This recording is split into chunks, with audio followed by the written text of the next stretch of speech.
You won't be surprised to learn that I was on a Zoom meeting the other day. In this meeting, someone brought up the concept of disciple making at a distance. For me, this immediately brought to mind the Apostle Paul.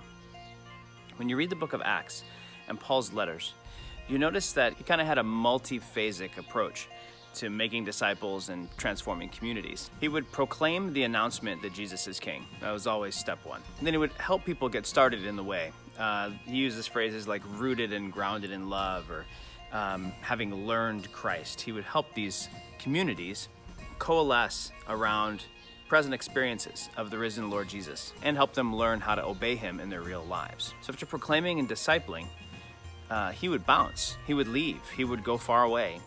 And sometimes he would return, and you get this phrase, and it happens repeatedly through Acts, strengthening the disciples, or strengthening the churches, or strengthening the souls of the disciples. The word is epistedizo. Stedizo is where we get the word steroid from. Epistedizo means to add strength upon. He would identify strength and then layer strength on top of that. Now, a lot of what we know about Paul's work and Paul's ministry is actually contained not in the history of his actions in Acts, but in his letters to churches and to individuals.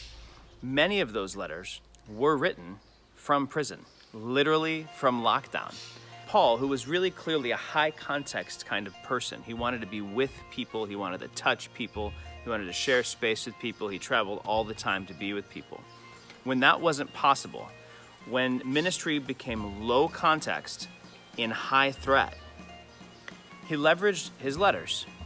He found a way to add strength upon the strength that was already there at great distance. Now, in the next couple of videos, I'm going to unpack for you how he did that. But for today, I want to leave you with some good news. Good news. Someone has thought about this before. Good news. It is possible to disciple people at distance.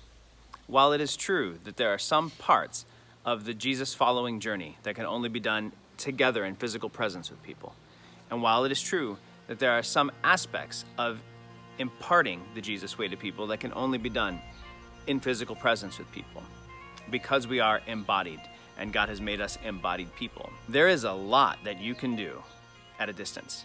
Further, if you are in lockdown with your household, with your people, you might be feeling very dislocated from the people who were giving you strength before. There's good news for you too.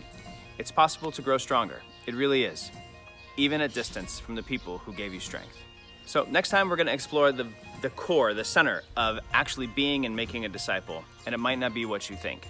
So maybe leave a comment below for us, letting us know what has been most challenging for you as you've attempted to strengthen people who follow Jesus at great distance. Or maybe tell us what's worked for you. All right. Love and peace. Until next time.